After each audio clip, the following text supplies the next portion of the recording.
digest. From lane to the new shining ground, echo chants where the legends are found. Heroes carved in the heart of time, we march on through grit and grime. Oh Tottenham, Tottenham till I die.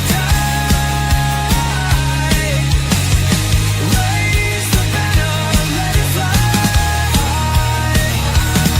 Through the rain, through the fire, this is my club, my only desire.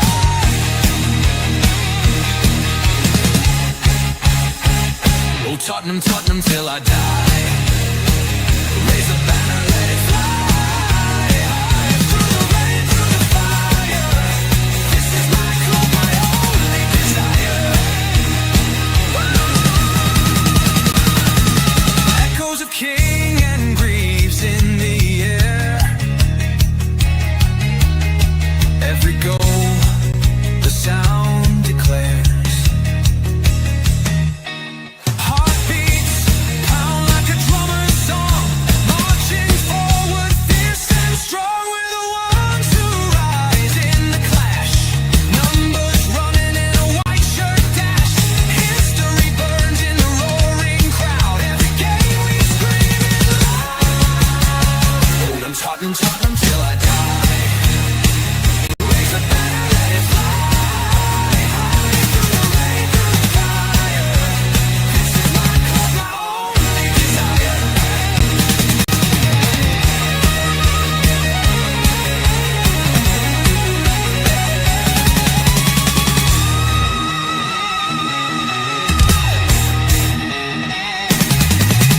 We're the ones who rise in the clash.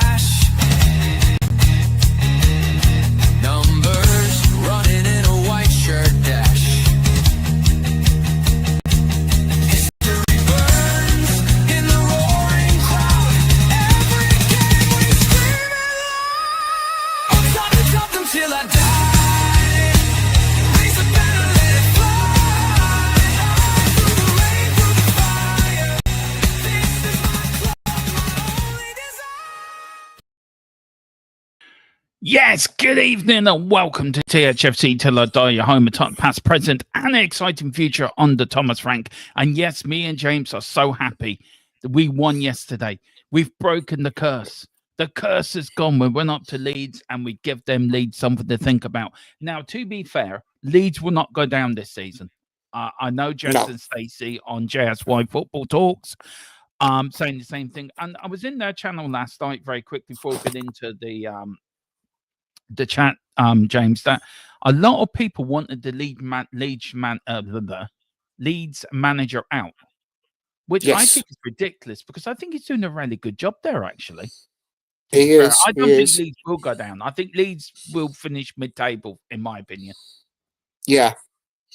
I think a good mid-table finish will be all right for Leeds. I think they'll be very happy with that.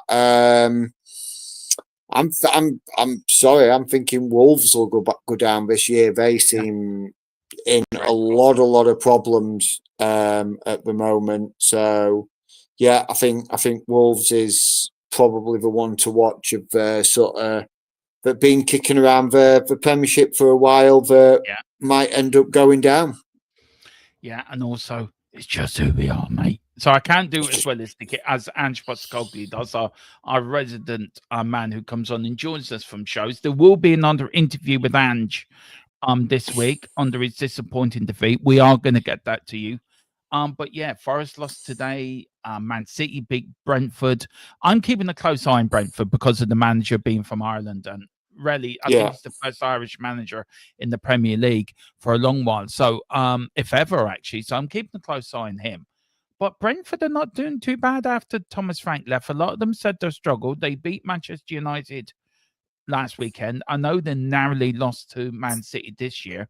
But I think Brentford should be all right as well, James. Do you want to go through some of the scores over the weekend? Because before we get going, we can do. I think it's worth pointing out it's been a really interesting Premier League weekend, actually. It has. Let me get the Premier League website up. Let me then share the screens, and then we'll go through it, and then we'll go through the guys in the chat. Share screen, Premier League.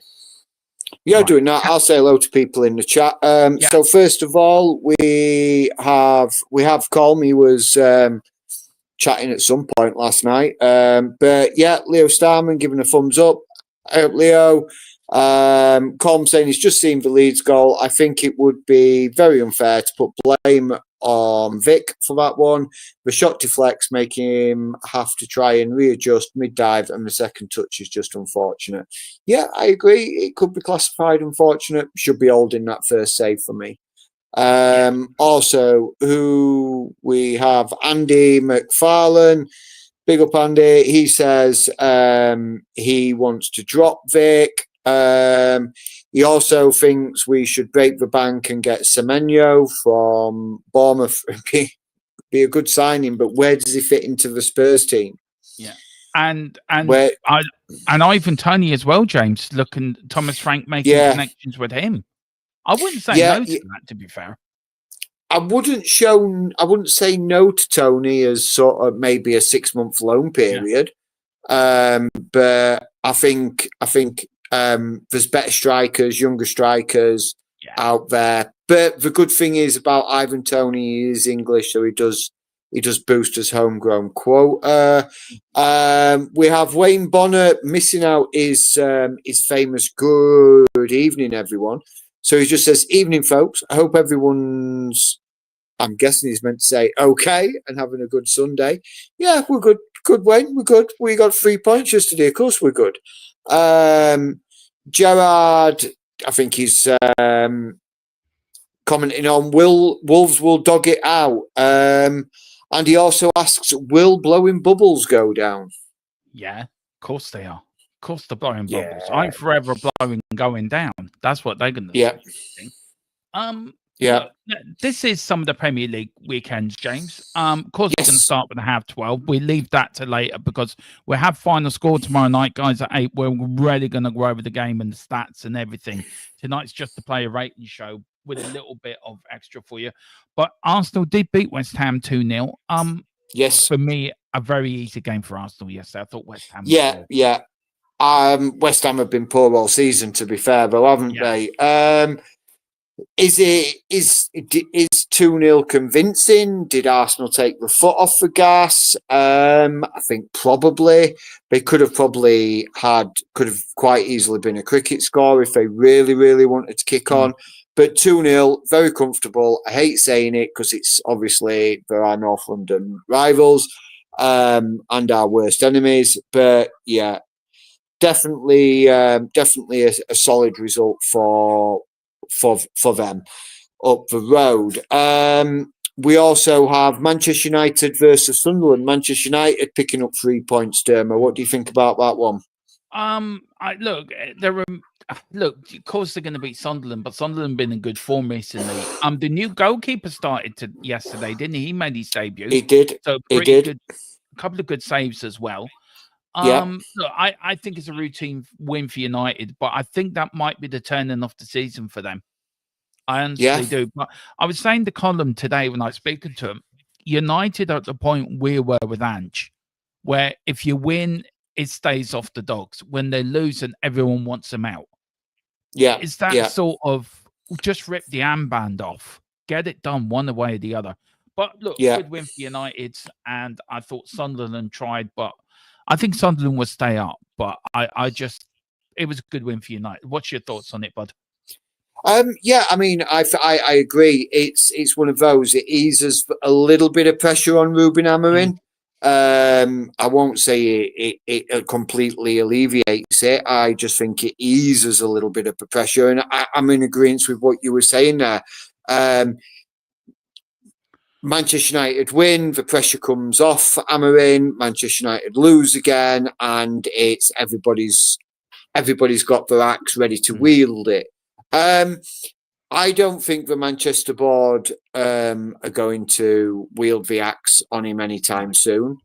I believe they're probably going to give him time, and I think they're of the understanding that the team's going to need a big rebuild, and regardless of what manager you bring in, that team is going to take a couple of years to get. Amarin's going to need a couple of years to get what he get the team and the squad that he wants. To be honest, I think so too. Look, Chelsea 2-1 against Liverpool, a cracking game actually. Really, yes. Can I just start by saying that is such a ridiculous rule for the manager to get booked and sent off for celebrating? Football's supposed to be about emotion. It's supposed to be about passion. That's him showing his passion for the club that he's managing. And look, if that was you and me, and we scored in the last minute, what are we like on the show doing the watch along? We're going mental, like. Absolutely. And I think it's ridiculous. I think they're getting the laws all wrong. But look, Chelsea could be a dark horse this year. I think they really could be a dark horse this year. Liverpool, for me, I think they're going off the rails. I really do. What's your thought on it, James? I mean, cracking result for Chelsea, showing that they've got that fighting spirit in them, and that they're not going to just roll over and die. I know there were a lot of people last weekend who were talking to. Certainly, me and Colm were talking about it last Sunday, I think it was, or Saturday, about Liverpool's and the Liverpool Chelsea game. I think we both agreed that Liverpool were going to turn Chelsea over, even though it was at Stamford Bridge. But Chelsea showed strength, determination, and some real resilience to come out and actually take the game to Liverpool. Not just sit there; they actually took the game to Liverpool, and I think a 2-1 victory for Chelsea was very well deserved and probably the right scoreline. Yeah, it was. Right. Do you want to take the first one? And then I'll do the second one. Then you do Newcastle, and then I'll do Wolves. So go on, you take the first one. Yeah. So obviously Aston Villa picking up 3 points in the Premier League. Started, I think that win in the Europa League sort of turned the corner for them. Picking up a 2-1 win against Burnley. Yes, it is Burnley, but Burnley, like you said, against Sunderland, have been in good form. What do you think about that one? Do you know what? I think it's a win that's overdue for Emery. I think that gets people off his back a little bit. But I don't think Villa are out of the mire anyway. When I saw of it today, I didn't think they were that good, to be fair. Yeah. I thought Burnley slightly were the better team. It's a 50-50 game.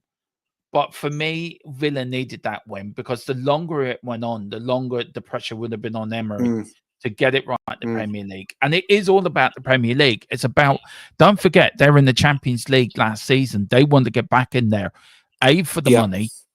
It's not really for the prestige for the club and for the fans. And it's all about the money they can make out of it. And don't forget, Villa are in financial difficulties at the moment. So I think that if they're going to have to back this up for me to say that Villa have turned the corner.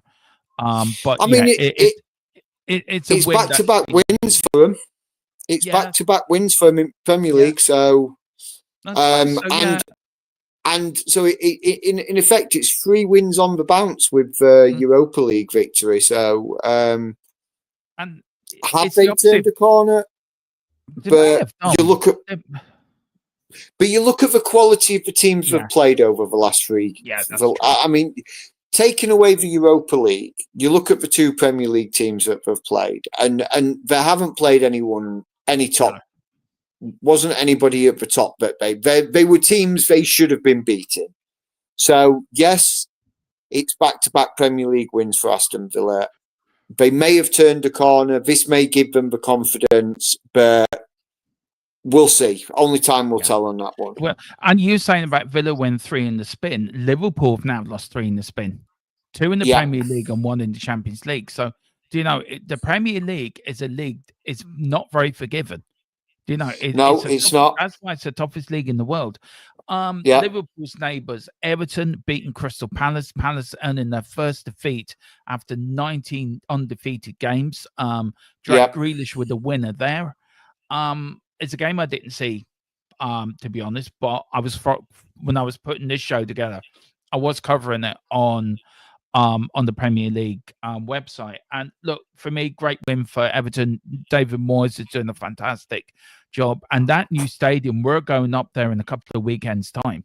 And that's not an easy place to go. Everton have got that as a bit of a fortress at the moment. So, Yeah. what's your thoughts on it, James? Are you, Again, do you think Palace wasn't. Sorry, go on.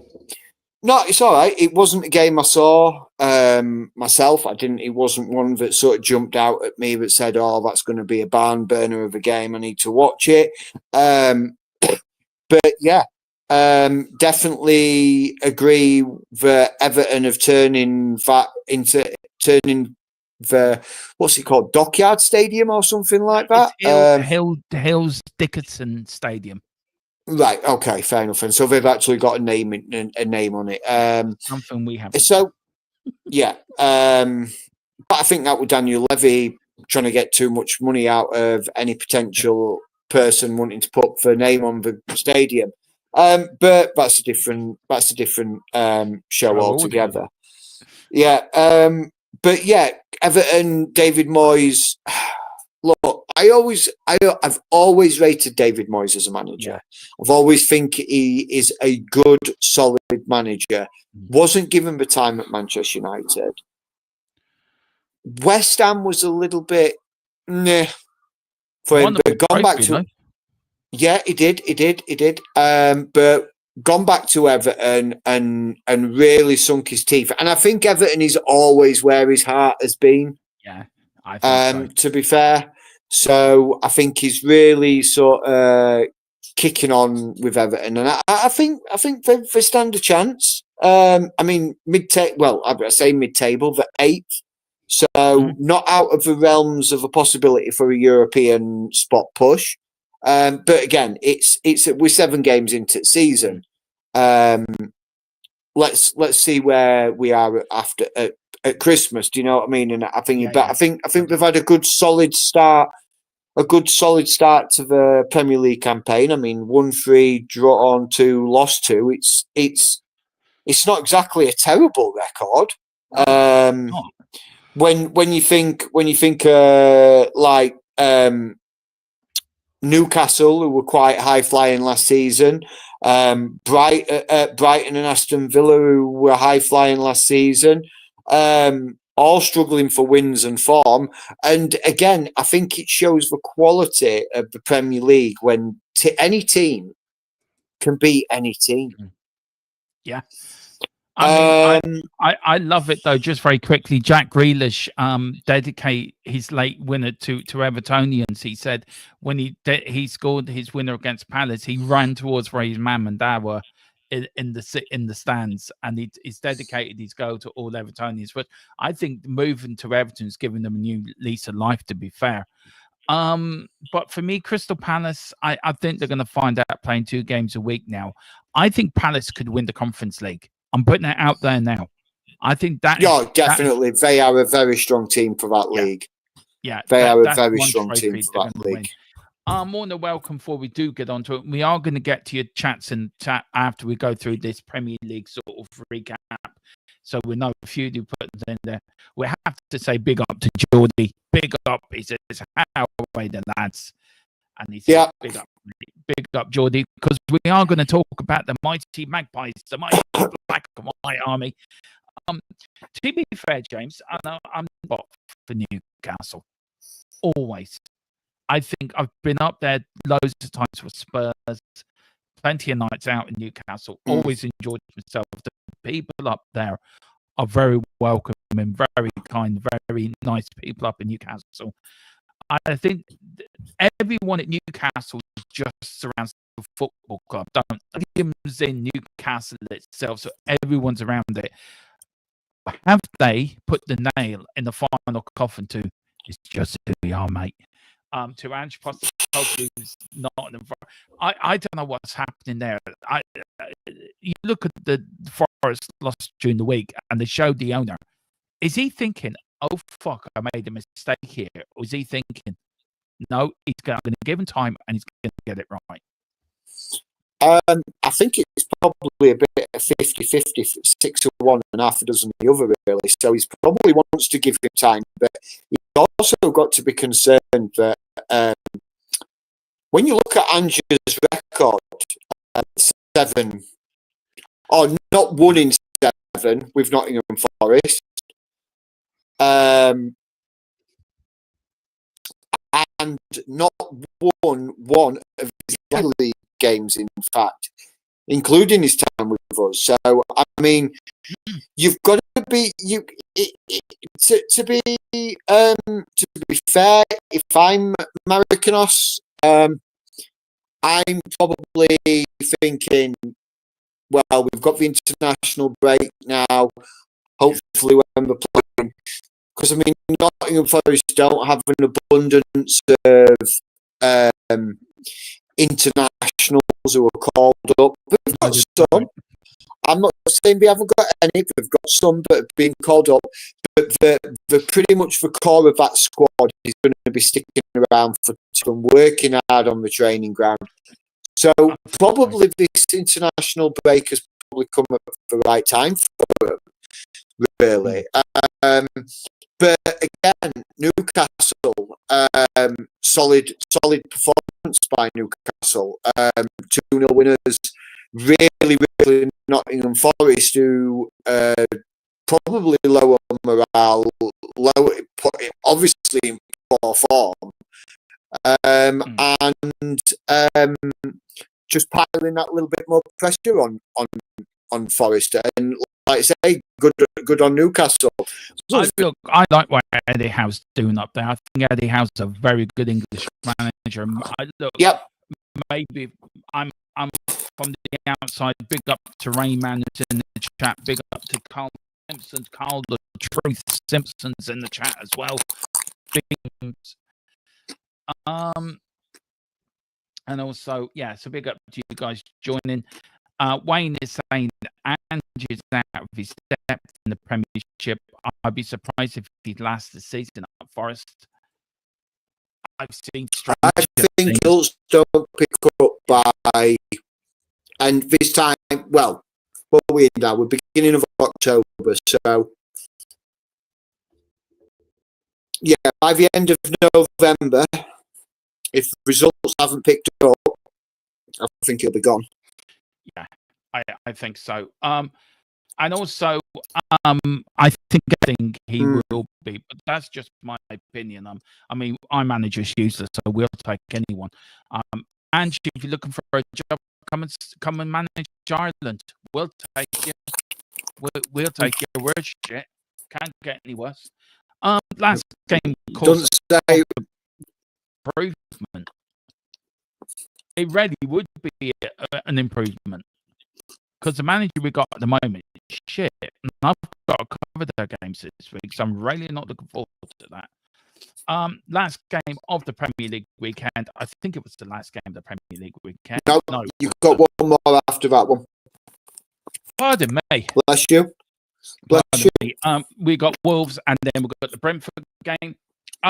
Wolverhampton won, Brighton won. I think that's a good result for Wolves, actually. I think that backs up their score against us, where we were shy. But look, I think Brighton would be more pleased with that point than Wolves would be, to be fair, in my opinion. I think that's a good point away for home. Yeah.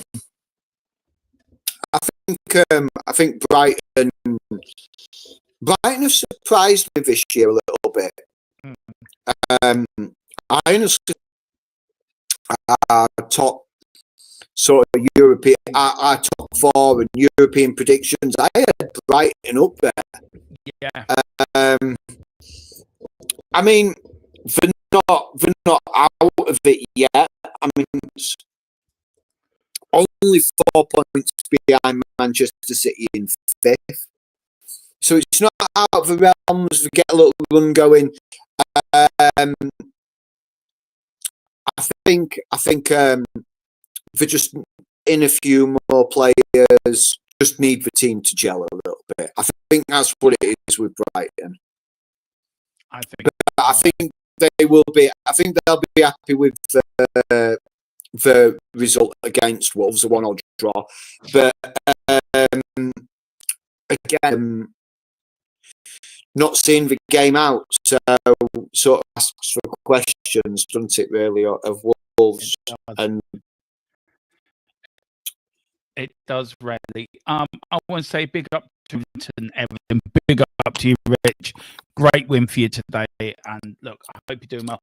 And I love this that other fans feel they can come into our channel, Steve, James, and they can talk about the club to us, which is good for us. We love this. We absolutely love this. We love the, giving us plenty of banter, and as well for you, Geordie. We've got you in a couple of weeks in the League Cups. I want to get you on actually for the pre-match show. Get you on, Geordie, so we get a Newcastle preference to that. And the last game of the day. A manager, of course, I'm the manager, so I'm keeping a close eye on Brentford, losing 1 at home to Man City. Now, normally, you would think Man City winning away 1-0. Yes, Man City. But Brentford are not easy to play against. And I think very much, I'm going to take the Brentford way. I'll let you take the Man City way. For Brentford, for me, I think Brentford are doing very well under their new manager. He is an ex-Irish international, ex-assistant Irish manager as well, and he was working as their set-piece coach there. And I don't think he would have changed much for the way Thomas Frank had ran Brentford. So I think he's kept it the same. For me, I think Brentford are going to be fine. And I think it showed last week some of the football against Manchester United. I didn't see the game. I probably will watch the matches a day later. But I feel that it was a hard-fought win for Man City. But I know Haaland scored, so no surprise there. Man City for you, James? Do you think they're turning the corner? And do you think they're in the title race? Are we in the... Yes, of course we are. Yes, very much so. We're up there. Of course we're still in the title race. I mean, let's have a look at the table here. Let's just have a quick little gander. Here we go. I'm bringing it up for you now. So this is the top 5. There's the top 5. So you've got Arsenal there sitting on 16 points. Then followed by Liverpool on 15. Spurs and Bournemouth both on 14. And Man City on 13. So, look, you can't say that. You look at it, you think about this as thingy. With Manchester City's goal difference, right? They're +9. Arsenal next weekend, I can't remember who it is they play. Not next week, after the international break. Sorry, my apologies, who are you asking? Who Arsenal have got after the international break? I'm not 100%. Arsenal got Fulham. Liverpool have got Manchester United. Tottenham, because we are home to Villa. Bournemouth have got Palace. Man City have got Everton, and Palace have got Bournemouth. Right. So you look at that top 6 there. Right. I mean, discounting Crystal Palace because they can't actually get to the top, but any one of those teams actually gets up the win, and the teams above them all look. Manchester City win, everybody else above them losers. Manchester City are top. Bournemouth win, everybody else losers. They've gone top. We win, everybody else losers. We've gone top. It's one game. It's one game separating Manchester City down in 5th and Arsenal at the top. It's 3 points. That is not an insurmountable lead. So, yes, we are still in with a shout of picking up, being in serious title contenders. I got a question then for you then, James. Is this going to be I think this can out to be the tightest race for the Premier League we've had in donkeys of years. I don't think no team is going to win. You look at it. Arsenal have lost the game. Liverpool have lost 2. We've lost the game. Bournemouth have lost 1. Man City have lost 2. Liverpool, the only team in the top 6 that haven't drawn. Yeah. And look at Crystal Palace today. Palace losing today. That was their first loss of the season. Before they kicked off, Crystal Palace were the only undefeated team in the Premier League this year. Now, if you'd have said to me, name me a team who was 6 games in who's still going to have their undefeated record, and you've got 10 guesses, James, never in my 10 guesses would I have put Crystal Palace there. No, I know. And then let's look at the bottom. The bottom there we have. Look, there we go. Let me just okay. So we know there's the middle of the pack sort of thing. We've got Manchester United then on 10. We've got Newcastle, Brighton, and Villa all on 9. Villa up to 13th. Fulham are down to 14th on 8, with Leeds on 8. We've got Brentford down to 16th on 7th. Ange's favourite position in the Premier League, 17th. He loves that. Yeah. And that's not going to be an easy game for him next game, Chelsea. No, it's not. Wolves have got Sunderland. I don't know what's going to happen there. West Ham have got London Derby against Brighton. Burnley have got Leeds, and Forest have got Chelsea, and Brentford have got West Ham.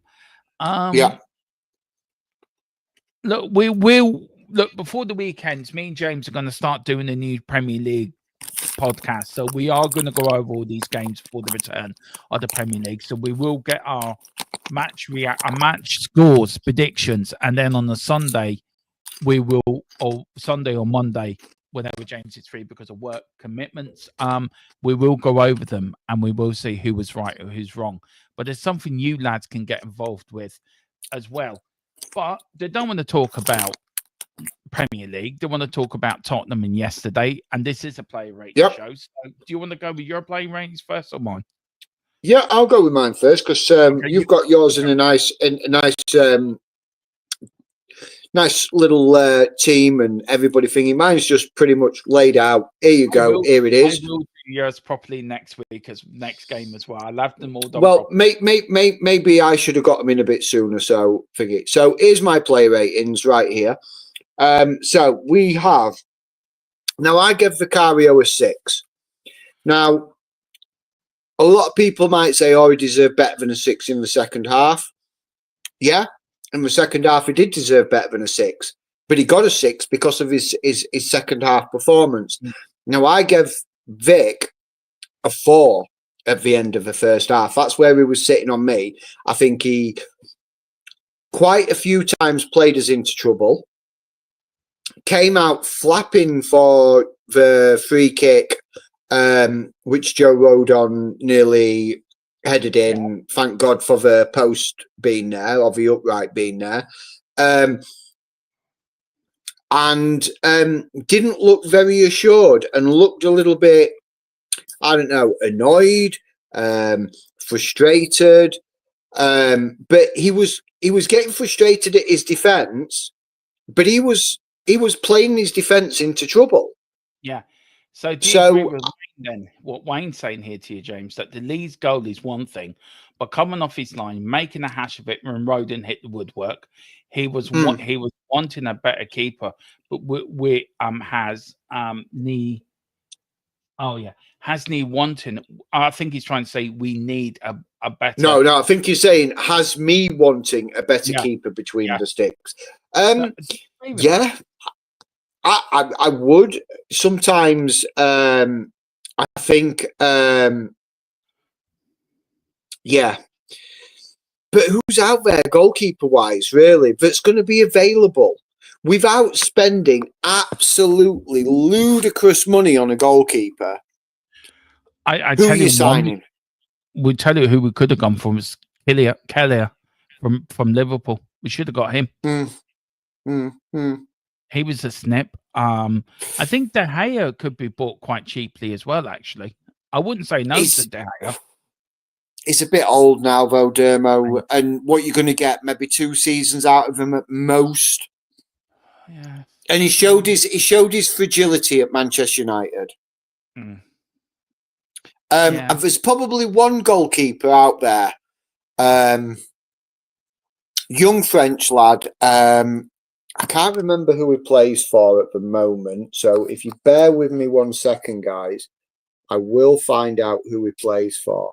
While you're doing that, I'll go through some of the chat. Gerard Culler has given Vic a 5.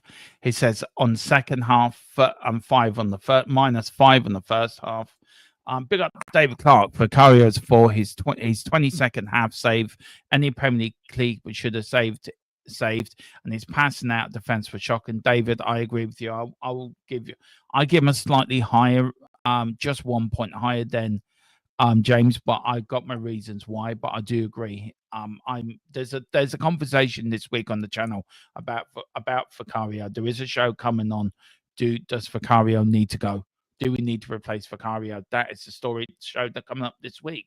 Gerard always giving the ball away, second left feet. Yeah, could have Kelleher. I'm telling you, we should have gone for Kelleher. We should have. He's a decent keeper.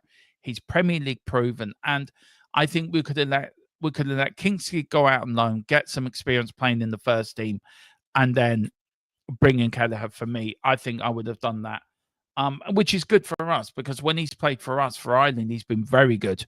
And boy, do we need him. We've got Wayne Bonner. Vic is a good keeper, but he's not reliable, panics and hesitates too much. Big up to Mary W., the queen of the channel, Queen Mary the First of THFC till I die. Big up, Your Majesty. She says Kingsley needs to play 5 for Vicario. So a lot of people going sort of around your mark of 5 or 6 there, James. So yeah. you know, I think a lot of people are out about Vicario at the moment. But look, there is a show this week about it. We are going to have the discussion, and I think I'm going to put 3. Maybe James can put 3, and Tequila can put 2. I'm going to put 3 keepers as well, and we're trying to work out what's the best. So, have you found your French keeper? Yes, I have. He's only young. He's 20 years old. He's currently playing for Toulouse. It's Guillaume Restes. He has the ability and quality for me to be a flipping superstar goalkeeper. Seeing him play in the French league for Toulouse, he's really helped solidify Toulouse's defence and back line. I think he's a quality keeper, and I think we should be maybe looking at him in the January transfer window. Yeah. And I personally, that is one of my choices of goalkeepers. Guillaume Lestes. Look him up. In fact, I'll put his name in the chat. So because it's a funny spelling. Look him up on YouTube, guys. And you tell me if you would take this kid for us. This is his name. Not Rests. It's Lestes. I'm just making sure I've got my spelling right. Yeah, there we go. That's his name. Just there. It's in the chat. Have a look at this kid. Search his highlights. Look at how he plays as a goalkeeper. He is an absolutely phenomenal goalkeeper. Thank you, Mary, by the way. I love football, and I like football players in general, and if there is somebody up and coming, I tend to sort of start looking at them.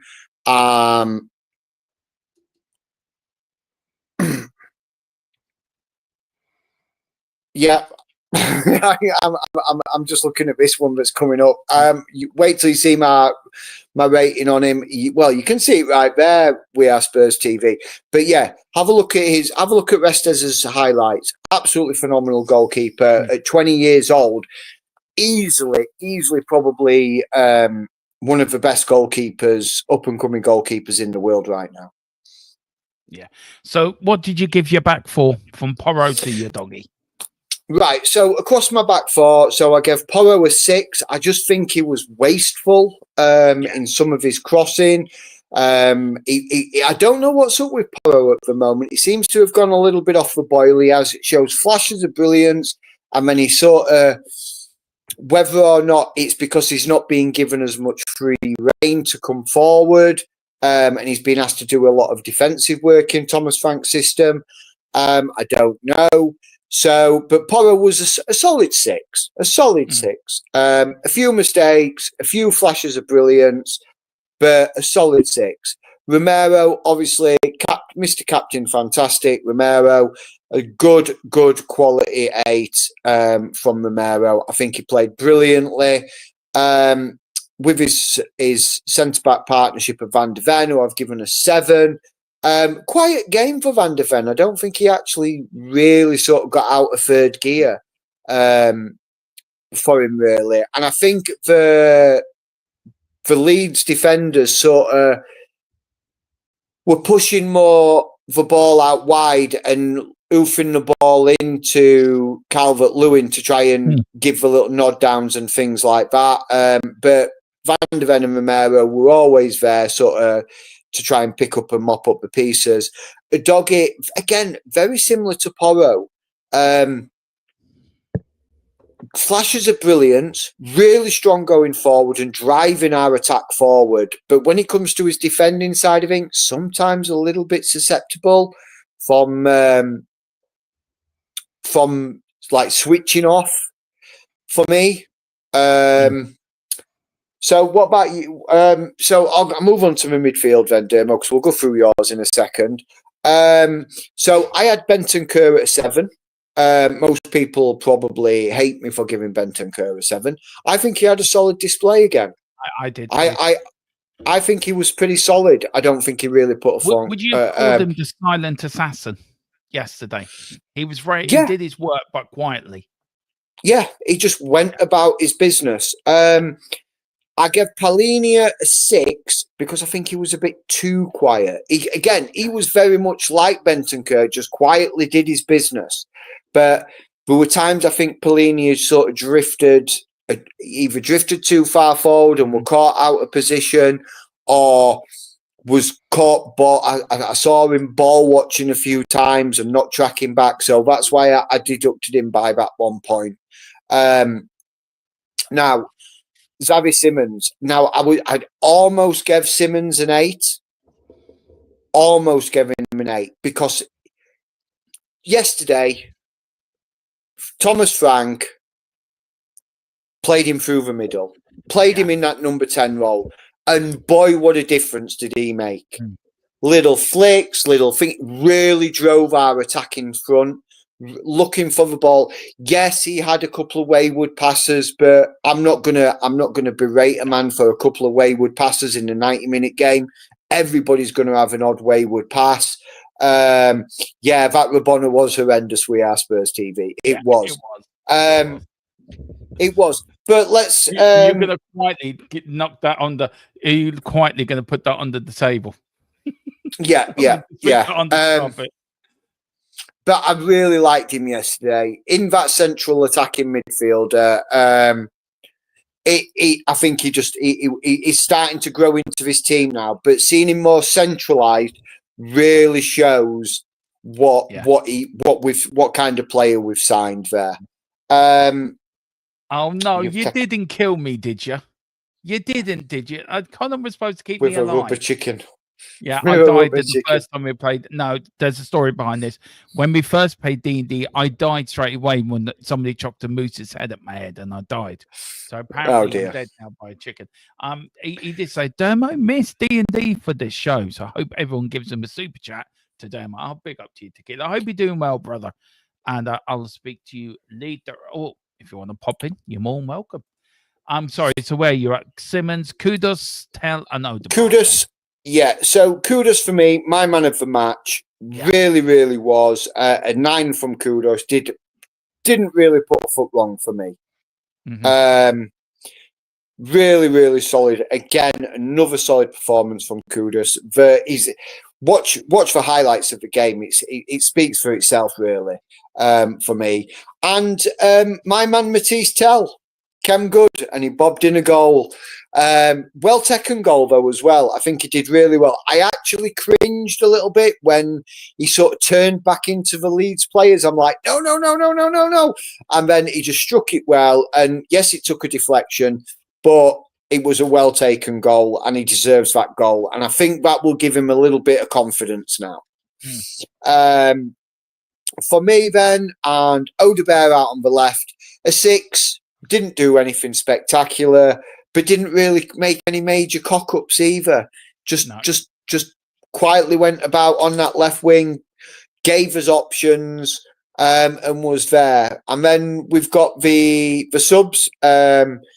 And I've just realised my spelling. I put Richley. Yeah, Richley got rid of. A 5, didn't do anything coming on. And Sarr, again, just sort of came in and filled up that gap and just did his business being there. So that is my player ratings from the Leeds match. Oh, my God. Dermo's lost his earpiece. Here we go. That's my player ratings, guys. So here we go. Let's have a see. Wayne Bonner saying a rubber chicken. David Clark says a 7 for Simmons. -1 equals 6. The -1 was for his ridiculous Rabona Cup. Fat crap out. It's not circus. Yeah, but you've got to give him kudos for trying it, though, David Clark. You've got to give him kudos for trying it. Mary says Tell was brilliant. Gerard says Tell was his man of the match with a 9. David Clark says Tell had a decent game with a 7. We Are Spurs TV says doesn't override his Super Cup performance, though, or all of his other past performances. No, I don't think it does override that, but it shows that there is a player there, and I think he played very well for the 70-odd minutes he was on the pitch, and we can't tear him down too much for that. Gerard says... I was just going to say, you can only give your rating for the game you're watching. You can't give them a rating for previous games because they're done and done with. You can only give them for what you see on that day. So that's my point of view on it. Yeah, Gerard says Odebear was a 5 for him. Richie a 5. Sarfa a 5. Odebear, David Clark says Odebear 6. Nothing great. His major flaw is the inability to run off the ball when required. Yeah, I agree. And kudos, a man of the match. Nothing more to say. Yeah, I agree, but kudos to me was a 9, so not an 8. So that was, and that is my player ratings for the Leeds game. Dermo, over to you, sir. Here is mine. And I will give James this one done next week. I will do it nicely for it be all done properly before the game. Yes, we did beat Leeds 2-1 yesterday. I thought I'd just put it up there just to remind people we have won before an international break. I know it's so unbelievable. I give Vicario a 7. Why? Well, I agree with most what everyone says in the chat about Vicario. But for the 2 saves, I think he deserves to. He was a 5 for me, but the save with the leg and then the save he did right at the end, where that was going in, I think that's why I give him a 7. My back 4, Porro and Udogie, I was giving Porro a 6, but I'll give him a 7 for getting an assist. For Kudos goal because he made that lovely pass up the line to give it to Kudos. Romero and Van der Ven I thought were immense as always. I'm going to give you Udogie a 7 because I thought he was good yesterday. We've got somebody coming in. We will get to you in a minute, Mr. Postecoglou. So just give us 2 minutes. Just let me do my player ratings and then we will get to you in a minute. Is that okay? Oh, he's still trying to sort his microphone out because he's trying to hide from the Forest owner at the moment. Midfield 3, I give Palunia a 7, Bentancur a 7, and Xavi a 7. I thought Xavi did all right. I thought he went a bit quiet in the second half, but I thought he did okay. Kudos for me, man of the match. Absolutely brilliant. I thought he's fantastic. I thought Tell as well played really well yesterday. Took his goal really well. Does it make up for the past performances? No, but we hope now this is moving on now that he can perform moving on. I thought Odegaard did well. I do agree with David Clark when he says his inability of running off the ball when required. I do understand that. He's only a young lad. He was injured a lot last season, and but I thought he played well. And then for my substitutes, I give Richarlison a 5. I give Matt Star a 6. Kevin Dancer wasn't on long enough. The only time we saw Brennan Johnson when he stood on the halfway line. That was it. He disappeared after that. So Casper the Ghost, which he's going to be called now, until he starts performing better for Tottenham, doesn't even get a rating from me. So there is my player ratings. We've got Gerard says, Dermo, you're generous. I'm rate the place the game I see it. Everyone sees the game differently. And that's me. But hello, down below, the man with the golden rubber chicken. How are you? I'm okay, mate. Hope you don't mind us killing you. No, I don't mind. It was you or the chicken, so. Yeah, well, Columns already says I'm not dead, so I'm getting conflicting reports. It's a bit like CNN. They always give you conflicting reports. Fake news. Yeah, fake news. Right. Mr. Postecoglou, how are you this evening after your latest defeat up at Newcastle? It's just around, mate. Yeah. How are you going to turn this around? Because you haven't won a game yet. What's your plan for the next week? Season 3 better than season 2, mate. Season 3 better than season. Yeah, but Ange, you're not answering the question. Answer the question, Ange. What are you going to do in the next couple of weeks while there's an international break? I always win the trophy my second season, mate. Next year, mate. Next year. Okay. Any word for the Forest fans that want your head on a platter? I'm not going to do this anymore, Dermo.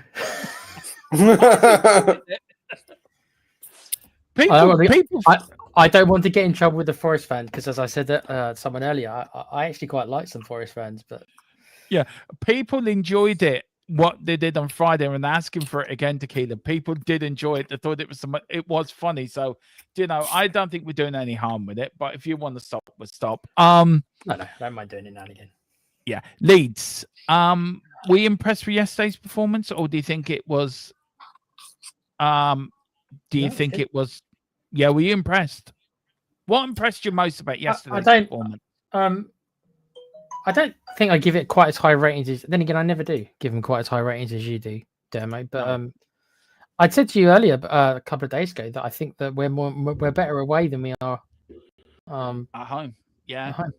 And I got that impression as well. I think we're just more suited how Frank wants to play. When we're on, the emphasis is on us to create stuff. I think that doesn't suit the players we've got. At least at the minute. Maybe get back to me when Madison and stuff like that comes back. When Solanke's back, maybe get back to me a bit on that one. But right now, I think we're set up to soak in, defend well, and get an odd goal. I think we're doing okay. I thought we'd get a draw, mate. So I'm happy with a win. I thought it was going to be a draw. So. We've got Gerard here saying, "Thank God the voice of reason is on." So I don't know what that makes of you and me, James, but is that me? Am I the voice of reason? Cheers. I'll take that compliment. Cheers. I've been called a lot worse than that, Gerard. Cheers, mate. I don't know what that says about us, James. You're on mute, man. Yeah, we're the voice of delusion. I was eating crisps and I didn't want everybody to hear me munching away. We're the voice of delusion, me and you, dear man. Yeah, that's it. What about the latest story from the sports board about they will only sell the club for an offer of $4.5 billion this table? Do you think this is a genuine story? I was told slightly higher than that today, David. It's funny how the narrative changed. 1 minute they're all saying, "Oh, we're not for sale. Everything's for sale. Everything's for sale." It wasn't a story we were going to touch on until during the week, but now you brought it up, David, we will talk about a little bit. James, look, I had to talk to our source today about it. He said there will be a lot when we're in the next month or so that we can learn about Daniel Levy leaving, the whole process. We'll be able to tell you everything that has happened. So we will give you latest on that. I think you speak to the same person we do, so that's true. Apparently Tottenham in January can spend up to 180 million. Now, there is links today. I will go to Killen first because you may have already talked about this. So about Tony, apparently Ivan Toney's been linked to us, Tequila. James says he would take him on a 6 months loan. What about you? How old is he now? 30? Yeah. I mean, we did have this discussion when it was either him or Solanke, and I think at the time you and me both said we would prefer Ivan Toney Yeah, than Solanke. I think Tony's proven he's a better goal scorer, which is what I think we need. But everyone said to me, no, Solanke plays Ange ball. He's suited for Ange ball and all this stuff at the time, which is fair enough. But that's what they felt. But I mean, I remember as Dermo, we weren't that impressed with either. I think we were kind of like, okay. Damned if we do and damned if we don't. It's like there's much better targets. I think we all thought, but I thought if it just came down to a direct comparison, I think we both said Tony just about. But I think the reason why, going back to that, I think we were both a little bit skeptical over Tony's attitude, because you got to remember this was after he was done for the gambling stuff, and he had a very, very bad public image. I remember him doing interviews and not showing any remorse. I remember saying this on this show to you, Dermot. Yeah, I don't think I want someone like that. He's obviously not learned anything. He doesn't care really about it. And he doesn't seem to show any remorse. And it's just like, well, do you want that kind of character? And I think we both kind of said probably not. Yeah. Has he changed? We know he can work well with Frank. That obviously is fair enough. So Frank obviously knows him. And if Frank thinks he's not going to be a problem, and can get him on 6 months loan, considering our striking options, then yeah, I mean, if that's the best we can get, then get it. If that's the best we can get, and I don't know if it is or not.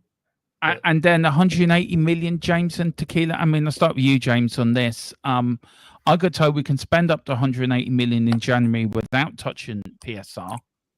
Yeah. Do you think if Tottenham were to sell between now and January, do you think they want to get the sale done before January, or do you think, look, we're going to we'll pump some money for January, but we'll try to sell the club between now and this next summer?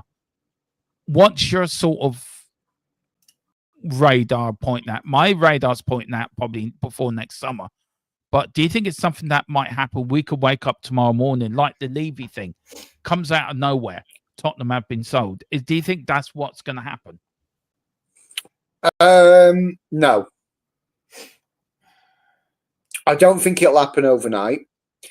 There's always a process to these things. No, what I mean by that, just very quick, I want to clarify. Oh, we know there's a process, but do you think the news of the selling will come out of nowhere? That everything's been done, the process has been done, say, for a couple of months. Suddenly, like Levy, right, Levy's gone, right? Breaking news, Tottenham Hotspur have been sold for a certain amount of money. No, I don't think it'll happen that quick. No, I think I believe it will be it will start to pick up speed around about February, March time next year. Yeah. That's when we'll start to see probably not daily news, but certainly at least once a week, or 2 or 3 times a fortnight, there'll be some rumor that someone's interested in buying us, or someone's doing due diligence on the club, that sort of thing. And I believe then by April, May, the due diligence that's been done will be preferred bidders will be put in place, and the bidding war will then, or the bidding process will commence, and ENIC and the board will then have whose package makes more financial viability, and they will then sell at come like end of May, end of the season. I think the club will be sold. I think a week after I'm willing to go out on a limb now. I did say at the end of the January window that by the time the January window closes, something big will happen at Tottenham. And something big happened at Tottenham with Daniel Levy left. I'm going to go out on a limb and say, come the start of the end of the season, a week or two after the end of the season, Tottenham will no longer be under ENIC control. Well, I'm going to throw a spanner in the works. Now, we know Levy was sacked, and we will bring, once I get the okay to give out why he was sacked, we will bring in that first and fastest. It's about the right time. But guys, this is my own opinion, right? And I want your guys' involvement in this. I want to see if you agree or maybe have a different idea why Levy was sacked, and also get in the chat as well. Get why you think if I'm right or wrong. I think Daniel Levy agreed to sell the club to Amanda Staveley and the Qatari consort people she had backing her. Yeah. I think the Lewis family found out. They maybe between him and the lawyers, or him and Joe Lewis, or maybe somebody higher up that is running Joe Lewis's, that they've agreed to a sell. Maybe Viv, Charlie, and Vinay didn't want to sell with Peter Carrington, and they sacked Levy, and that's why the Amanda Staveley thing didn't go through. Tequila, do you? I'll start with you. Do you agree with that, or do you think there was another reason? Am I barking up the right tree or barking up the wrong tree? It's such a tough one because none of us know. None of us are in the back rooms there, and most of the information we all get is third hand, even if it's passed on with good meaning. Yeah, I don't know. I always got the impression that maybe Levy did want to go a while ago. Not 10 years, but maybe a couple of years ago. Maybe he was thinking of maybe I've had enough. But they couldn't find the right person to kind of take over his role, and then Vinay seems to be the person who was earmarked. Now it makes a lot more sense when you saw both of them in that love fest that we all had a giggle at. Love Island. Yeah. First date. Yeah, looking at that, it even though, of course, at the time they were both saying, yeah, we're going to work together. But really what it was, in hindsight, it was a passing of the torch. That's what it was. Yeah. It was Levy passing on the torch. So even though I'm not saying he wasn't fired, he very well could have been fired. But I don't think that he had no say in it. I think maybe Donna Cullen, obviously his right-hand woman. She went. So I think maybe he obviously knew that was going to happen. So I think maybe he's known for a while. And the overlap stuff we spoke about, what he talked about his legacy, that makes a lot more sense now in my head about why that came up and why he mentioned that. So I think Levy obviously probably maybe had been planning this.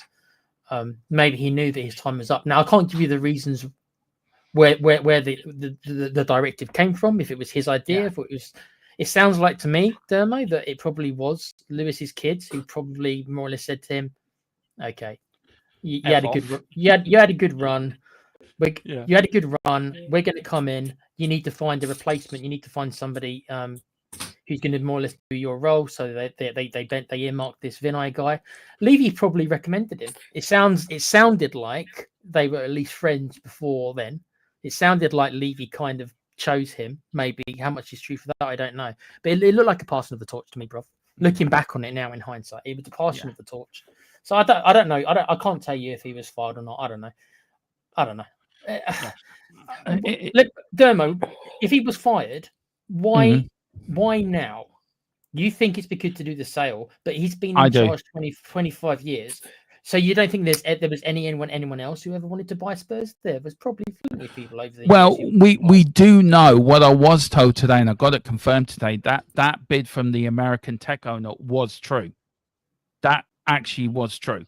So why was this one the break? If your theory is correct, and that's what you think, why was this one the breaking? Why was this one okay? Oh, this one can't be allowed to go. This one, because he rejected this, that's it. I just think why were the other ones okay and this one wasn't? I think the Amanda Staveley thing was the one that suited all parties. It kept Enoch with a little bit controlling Tottenham, let them continue on with their off-field businesses. It kept Levy at the club as looking after the money, looking after the business side. Amanda Staveley would go in and do the footballing side. And everyone was happy because everyone got a piece of the pie. Enoch kept their hotel and all their commercial assets from outside the stadium. Daniel Levy kept doing what he's loved doing, which is making money for Enoch.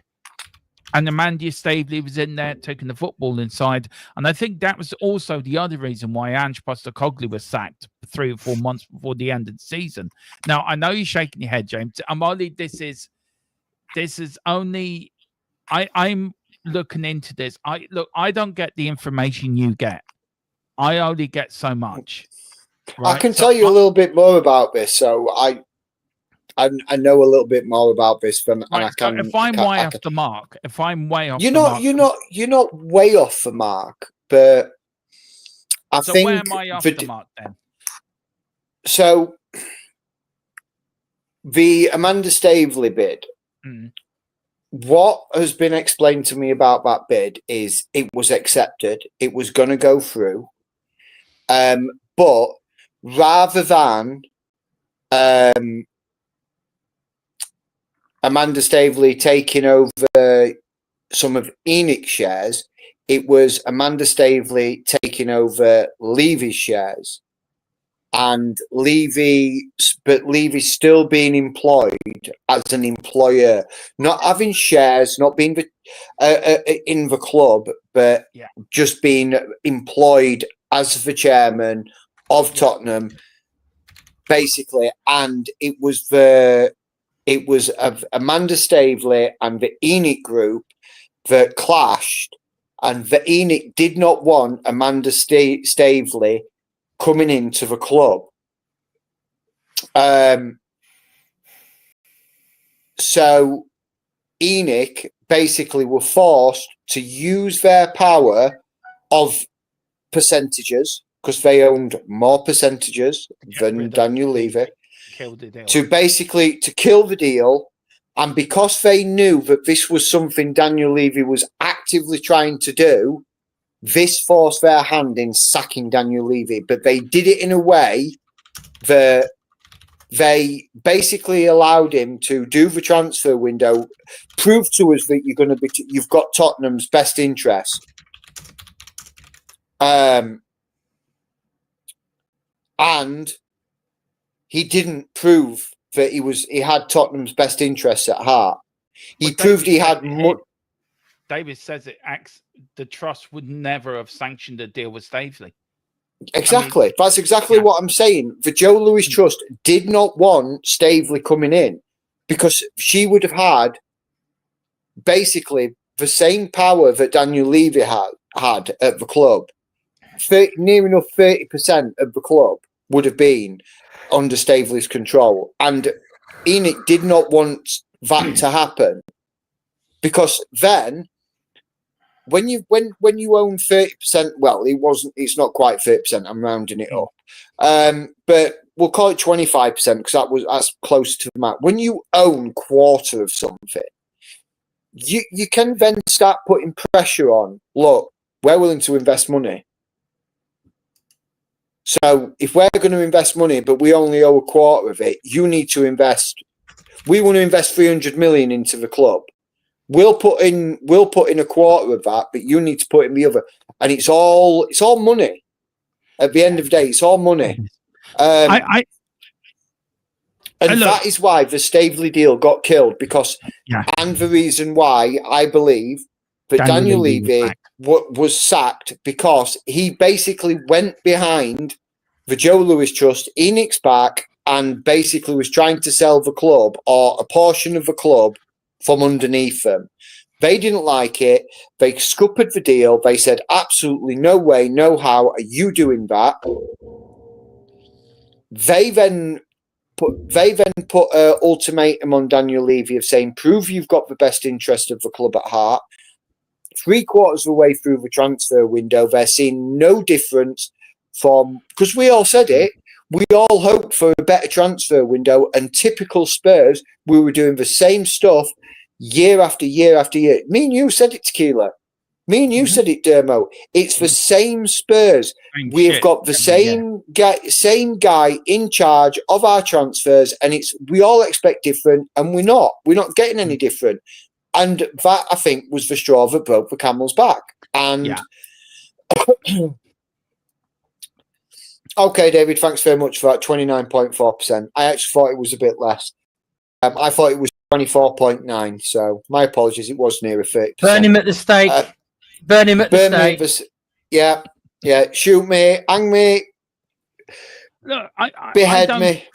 I don't But feel that. that is what the information I got given of the reasons why. Whether or not that's true is what my source told me about the reason why the Staveley deal never went through. I would not have been unhappy with Amanda Staveley coming into the football club. I wouldn't have been. Am I happy with an American owner coming in? And we know the Lewis family want an NFL style transfer takeover.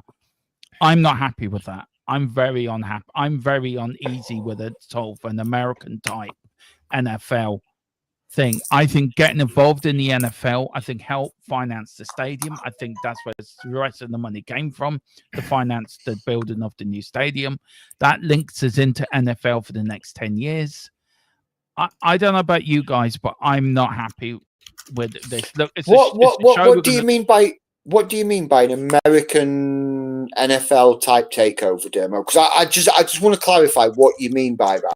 I mean, it'd be run like an NFL franchise. The club will be taken over, and they'll run Tottenham as a franchise. You look at all the American-owned NFL. But what's wrong with that?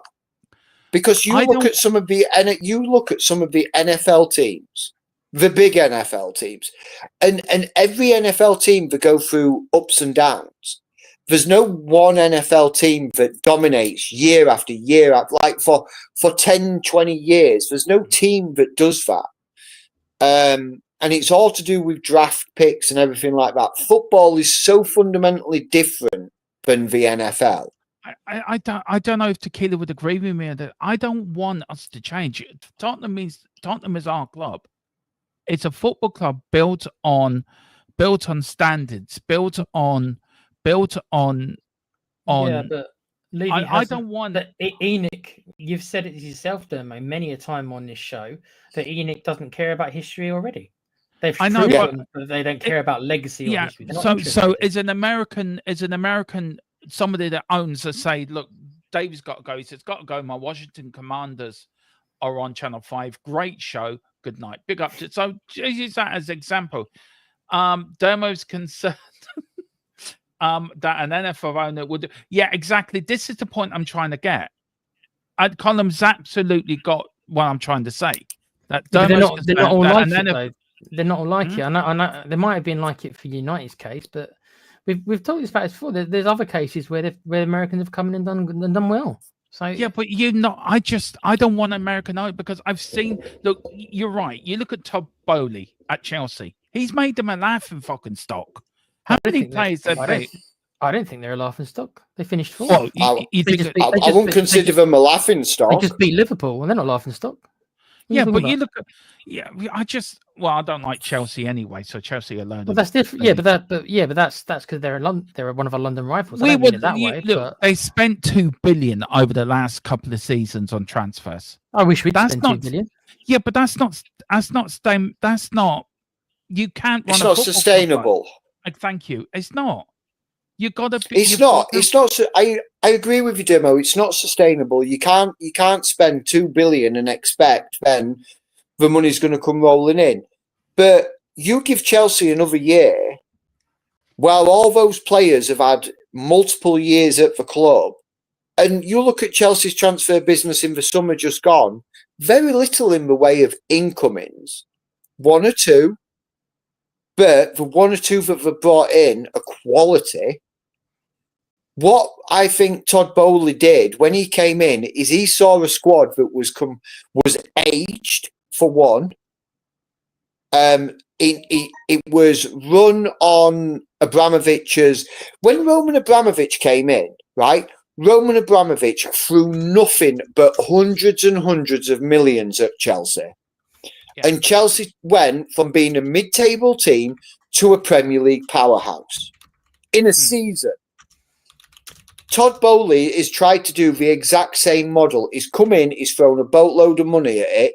The difference is that there are other clubs in the Premier League that are also able to throw money at their clubs and able to match Chelsea. But I believe that Chelsea will come into their own in the next season or two. Okay, the kid is right. You look at Liverpool. They've done it rightly. They've done it smartly at Liverpool. Although some American of the fans, owners, Dermo. but some of their fans do want them out as well. They feel they've had 2 lots of American owners. The first lot didn't do very well, but the second lot have done all right.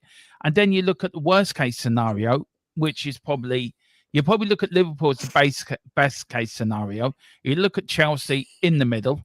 You look at Manchester United, the worst case scenario. You get owners like the Glazers that don't give a fuck about the club and looking for the problems they're coming in, especially with Ineos coming in as well.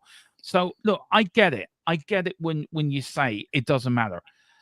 I don't know what you guys feel. I feel state-owned ownership should be banned from the Premier League. I don't think it's very good for competition. I don't think it's very good for competitiveness either in the league. I feel it makes you that you look at the likes of Man City, you look at the likes of other clubs that have sort of Man City won the league, the last 4 years in a row? 4 of the last 5. Liverpool won a league in between them as well. Dermo, mate, can I just say quickly, right? I just wanted to, when Chelsea were in their apex under Mourinho, under Abramovich, under Mourinho, under Conte, one of my friends who's a Chelsea fan, I used to try and hound him all the time saying, you bought the title, yeah, you got oligarchy, yeah. They don't care. They were winning everything. Yeah. They had. Maybe I'm an older fan. Maybe I'm just saying that most people. I'm not saying everyone. Most people don't care if the team wins stuff. They could care less how they win it, just that they've won it. So for me, this conversation doesn't even matter. Do you think Manchester City fans right now? No, care that they are being investigated for 200 odd charges? I think the older fans do. I think the fans my age do. No, they don't. I don't think they do. I disagree. I wholly disagree. I think the younger generation fans don't give a shit. You might get but how, what is the percentage? I won't say it's nobody, right? But you tell me. I reckon 10% at best. 10% at best. I care what happens to we all care what happens to our football club. Of course we do. And I get it. There you go. Right. You are right. Look, it's okay to say that I'm talking shite probably, and that I'm wrong in what I'm saying. You're talking shite, man. You are the minority to the majority. I know, and you are right in what you're saying. You're right. You're saying you have to spend millions. I'm not disagreeing with you, but I don't want my football club to be in the same position that we were under Ivan Scholar, nearly going out of business, being days away from being bankrupt. Having Alan Sugar having to come in with Terry Venables to save our football club because Midland Bank were going to wind us up. Yeah, but don't but City were in the 2nd division not that long ago. Not that long ago. They were in the the third. The League One, it's known as now, but they were in the old 2nd division. They were in the 3rd tier. So let me ask you a question. Care? They care now. They've gone from 2nd tier to being. Let me ask you a question then. Let me ask you a question. Do you agree with state ownership in the Premier League? I don't think it matters. Everyone does it, and you need to do that to compete. Morally, is it the right thing? Of course not. But when did morals come into this? It's not about that. People only care about if you win or not. This is my point. I'm not saying you're wrong morally, Dermo. It's not about morals. People want to win. When you're supporting a football club, most people just want to see their team win on a week so they can go and enjoy the game, go and chat with their mates afterwards, go and give banter to the team they've just beaten and their mates who are supporting other clubs. That's all they care about. That's what they care about the most. Nobody wants to see Tottenham win more than me. Believe me, nobody wants that more. People don't care how you get there, just as long as you get there. As long as it comes in, and you are right. I'm very big on the history of Tottenham. I'm very big on we should look back at our past because we feel that's so important for you to move forward, that we need to build on what we've done in the past. Tottenham has a rich history that needs to be looked after, that needs to be shown to people, that people know what we were in the past. I know younger fans don't give a shit about our history. I do. It means a lot. I give a shit about our history. I loved our history as our football club as well. But We Are Spurs TV sums it up absolutely perfectly in this comment that I've got on the screen right now. Tottenham should have hired lawyers to cheat the system instead of staying in good standing with financial fair play and the PSR because it means nothing. And absolutely, PSR, financial fair play, means fuck all. Because if you have money, you can buy yourself out. It's the same thing. Right, O.J. Simpson committed murder and he bought himself out of trouble. He paid for the best lawyers. The current US president was brought up on charges. He hired the best lawyers in America and he got himself off it. We could have done that. Look, Dermot, I completely understand where you're coming from in regards to wanting to cherish our history of our football club. 100%. I would love nothing more than our history of our football club to be an integral part of our club. But what we've got to look at, and I know it sounds stupid saying it, right? But in 20 years' time, if we've still never won a Premiership, still struggling to like break into and win the big show in the Champions League, and we're always the bridesmaid, so to speak, do you think fans that are now 10 years old now, and in 20 years' time who are 30-year-olds are going to look back and go, but remember the days when we had Glenn Hoddle and Jimmy Greaves and Ozzy Ardiles and Ricky Villa and Gary Mabbott and Ledley King and Sol Campbell and say, bring back those days? They're not. Sorry, they're going to turn around. Can you go back one name? Sol Campbell. No, please don't say that name. Please don't say that. Okay, fair enough. But do you know what I mean? It's like we've got to look to the future, and sometimes the future is taking us into an uncomfortable place. I get it. And the thing is the future's unknown, and that causes fear in us. Whereas as being honourable to our history is safe because it's what we know. I think my point is that football today has become so much money means more in the game than the game does. Money, I think you look at the TV deal, 6.7 billion for the last TV deals to be made in football. You look at when Sky came in. Football changed when Sky came in, and but it was Walker with Blackburn. He was the first one to do the whole buying the title.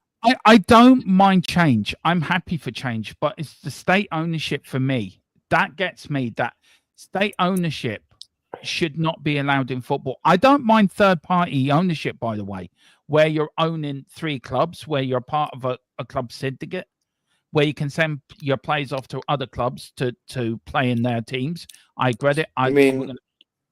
You mean like Manchester City and Wolfsburg and RB Leipzig and RB Salzburg? I don't have much of a problem with that, but state ownership, I do. I don't think it's fair that a state should come in, own a football club, and they have unlimited wealth to go and do what they want. Do you care about buying the title, Dermo? Does that bother you? Because Chelsea bought a title, City bought the title, Jack Walker with Blackburn bought the title. But look, it's not about buying the title. It's about the way we play to win that title. That's what I care about. So you don't care. If we have a bottomless pit, well, not a bottomless pit of money, but if we had a larger bank balance to draw on, right? It wouldn't bother me. If I'm bound, and we were able to buy better players and world-class players and pay the money that they wanted and not have this stupid nobody earns over £200,000 a week at Tottenham wage structure, right? Which, okay, I get it's kept us financially solid. It's smart for business, James. Nobody's denying that, but it's not smart for football. You ain't going to win anything. Yeah, because you're never going to win anything. But if we change the top, which then filters down to the core of which is what we care about more than anything, is our football club and the way our football team play. If we're going out because we've got the best 11 players in the world playing for us, and we're turning teams over 3 or 4, 5, 6, 7-0 week in, week out, and we go marching on to the Premier League and lift it, go marching on to win the Champions League, I don't think. do we actually care? I don't think we actually care? I don't think No. we do. I'm going to be fucking doing cartwheels around my fucking living room saying I've won the Premiership. The point is, this is not about Tottenham. This is about football in general, and this is about the Premier League with Man City as well, that broke the rules. We still haven't had an outcome on that. We know Man You're never City going to get an outcome. You're never going to get an outcome. We know there is a video out on YouTube. I will find it and put the link in the chat in the member section of how Man City got themselves off the hook when UEFA banned them from the Champions League.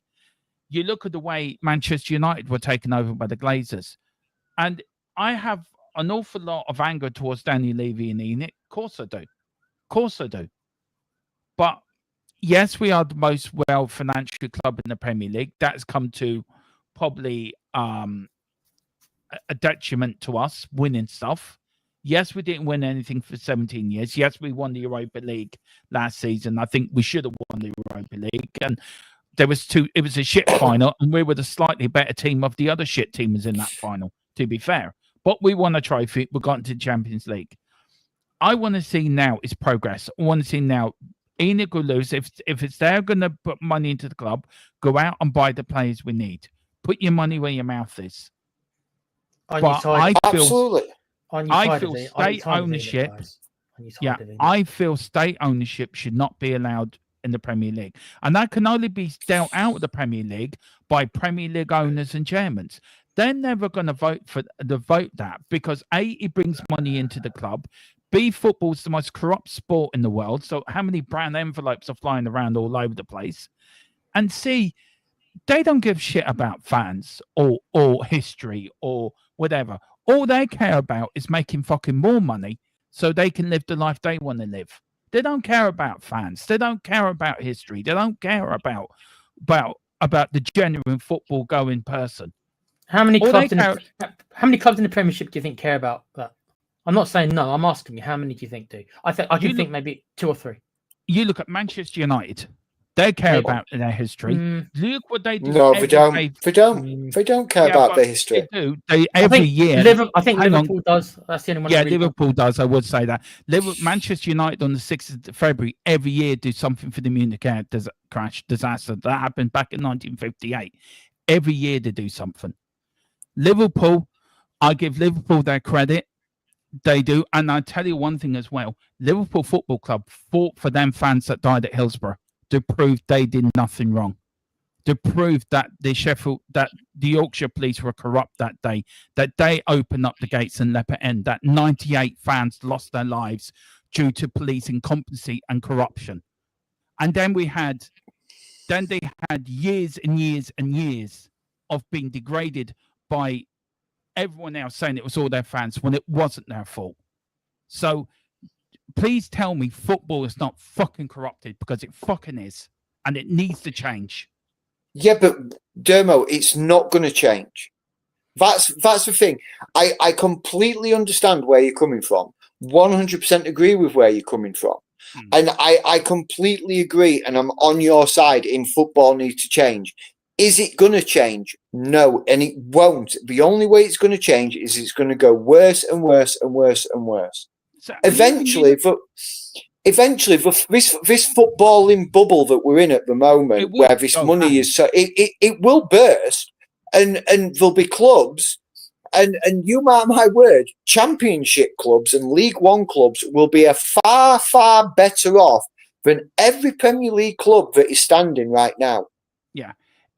Why I'm so passionate about it is, and big up the column is, the column says we care about the Busby Babes. I did, and I'm sure James knows that, and we made that response as well. What gets me more than everything, and you made a very good point, Tequila, when you said Liverpool does. We can all remember Hillsborough. We can all remember where we were when Hillsborough happened. And for years Yeah. and years and years, that football club has supported the 98 families when their loved ones perished going to watch a game of football. And they've been tarnished. Now, I have no great love for Liverpool. Don't get me wrong. I think I can't stand them when they win. I really don't wish that. I'm so glad they're going through a bit of a spell at the moment, losing. But if you look at it from a football side, you look at FIFA, you look at UEFA, the most corrupt organizations in the world today. You look at FIFA, how the World Cup is corrupt. You look at UEFA, how that's corrupt. It's the Premier League corrupt. Yes.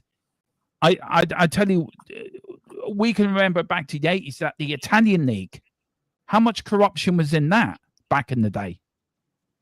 And look at the Italian league now. Look at the Italian league now. In 30 years or 40 years after all that, the Italian league is not the league it once was. Yes, there are still teams in the Italian league that do dominate.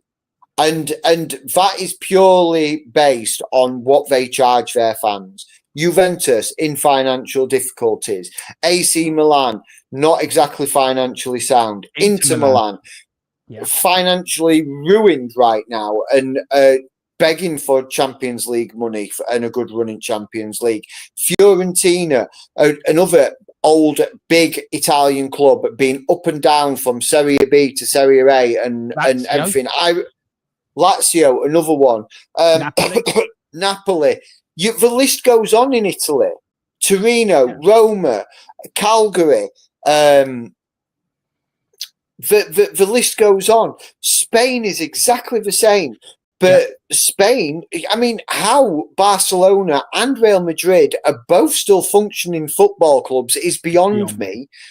Because, but the government owns Real Madrid. That's why I can answer you that one. Is it them or Barcelona, Tequila? It's Real Madrid. The government owns Real Madrid. They'll never. So did Barcelona get a loan off the government then, the Spanish government? Did they just get a loan off them? I wouldn't have thought so. I think the reason why Barcelona is still able to function is because what they've done is they've gone to the banks or wherever it is, and they've basically said, look, if we sold all our players, this is how much money. They've basically used their players as assets, liquid assets that they could sell at any time and rake in all this money. Give us a little bit of money because we can rake back all this money that we owe you if we sell 7 or 8 players. And the bank bought it because they're stupid. Yeah, I want to ask one more question. We are going to do a show this week and discuss this more because there is a set of questions I want to put together to these lads. And it's a really good debate we're having. And I'm really enjoying it. It's passionate, but I think it's passionate in the right way. We're showing passion for the sport we love. And we're trying, as 3 football fans, and we've got fans in the chat as well. We've got Man United fan, we've got a Newcastle fan, we've got an Everton fan. We all care about our football clubs, but we love the game itself. Do you know what I mean? We all grew up loving football. Tequila, I want to ask you a question. You look at the French league. You look, I will bring in the Irish league because I will say the state of our league at the moment. I will give my point on that. But if you look at the French league, Tequila, one team wins it every year. And they're in financial ruin at the moment. They haven't got TV rights. And PSG owners are looking to pull out. If you look at French football, are they the worst run league in Europe then, the French league, compared to the Italian, the Spanish, German league, the Bundesliga, which I think is quite healthy? I think the Bundesliga is healthy. I think Spain generally is okay. Yeah, you got your big 2 or 3. I think the Scottish league is its worst it's ever been. I remember back in the day, put it this way, right? How many? All you got to do is look at a country's national team. The Scotland team used to be real good. Yeah. Now look at them where they are now. Yeah. Do you know the last team won the Scottish League? It was 30 or 40 years ago. Aberdeen last won the Premier League in Scotland. And who was the manager there, mate? Alex Ferguson. There you go. So it took somebody, maybe the greatest manager of all time, to actually break that duck. That should tell you how hard a crack to not to crack. And that he's an ex-Rangers player, by the way, Fergie. He used to play for Rangers back in the day. He was a Rangers striker back in the day. So look, you look at us, the Irish. the Irish League is in a we're having the biggest fans going to games that we've ever known here in Ireland. Soccer in Ireland is growing, but our governing body is just corrupt as fuck. So, do you know what I mean? We can't even put a decent manager, for Christ's sake. So, I know everyone will find that funny, but to me, it ain't funny. We've got to play them next week as well, so do join me for that. Hey, look, me and James are England fans. We're not going to give any shade towards any international team. But look, I want to ask you two one question, lads, and then we will continue on this week because it's something that I really want to do this properly, this show. The Premier League, is it a monster out of control? And it's a one yes or no answer. And then we'll leave it there because I want to really, that's where I'm going to start off the stream with doing. That's where we're going to start it off from. So if you could, I know if you've got a bit of an answer to it, the show we're doing this week. So Tequila, is the Premier League a monster? Have they built a monster that they can't control? Yeah, short answer: it is a monster, but I think they can control it. Yeah, I think they can control it. Yeah. Okay, that's interesting. James, where you want it, bud? I agree with Tequila. I think it's a monster. It's on the cusp of getting out of control. But at the moment, I think it can be quite easy. It can go one of two ways. It's got to evolve. It's got to evolve, hasn't it, James? It's got to evolve. But it can evolve successfully. But it's got to evolve. So does then? I know it's one more question, but I'm sorry, it just came to my head. Does the FA need to get involved and control it? Does it have to go through the FA? Do you need a Premier League 2? So like the Championship becomes a Premier League 2? Is that something you might see? No. So does the FA have to come in and say give it some governance? Because the Premier League, I don't think the Premier League can govern itself.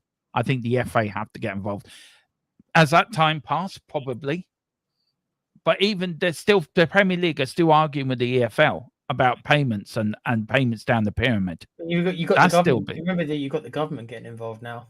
I don't want the government in charge. Well, we're not. You want it? They are though. They're involved now.